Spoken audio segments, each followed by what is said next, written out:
महाविकास आघाडी किंवा महायुतीकडून अजून एकाही उमेदवाराची घोषणा नाही, पण मनसेनं 3 उमेदवारांची घोषणा केली आणि वरळीमधून संदीप देशपांडेची उमेदवार असं आहे की पक्ष आहे त्यांचा पक्षानं उमेदवार उभे करावेत, कुठे काय करावे तर त्यांचा प्रश्न आहे ना. या देशात लोकशाही आहे आणि आम्ही ती मानतो.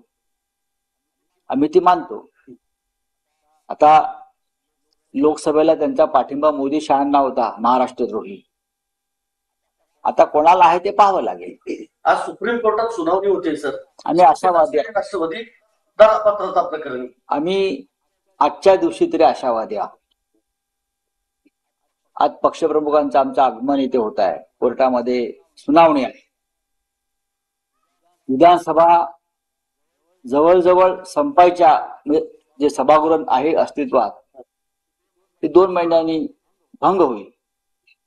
त्याआधी तरी निर्णय लागावा एवढीच आमची अपेक्षा. प्रकाश आंबेडकर म्हणतात शिंदेची शिवसेना खरी आहे, स्ट्राईक रेट त्यांचा वाढलेला आहे. असं आहे की आम्ही जर असं म्हणालो की रामदास आठवले यांचाच पक्ष, डॉक्टर आंबेडकरांचा पक्ष खरा आहे, तर त्यांच्या मनाला किती यातना होतील. आम्हाला काही यातना होत नाही. अशा प्रकारची वक्तव्य असतात. पण आम्ही असं म्हणतो की प्रकाश आंबेडकर हेच डॉक्टर आंबेडकरांचे वारसदार आहेत. त्यांनी तो वैचारिक वारसा पुढे चालवायला हवा. जर एकनाथ शिंदे यांचाच पक्ष खरा असं आंबेडकरांना वाटत असेल तर त्यांना कायद्याचा अभ्यास करावा लागेल. त्यांना कायदा आणि लोकभावना याचा अभ्यास करावा लागेल. आणि रामदास आठवले यांचा पक्ष सुद्धा तसा ताकदीचा आहे. अनेक पक्ष आहेत असे निर्माण होतात पावसाळ्यांच्या छत्राप्रमाणे.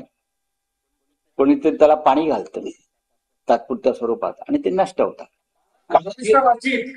महाराष्ट्र राज्यामध्ये इतक्या सगळ्या गोष्टी मुबलक प्रमाणात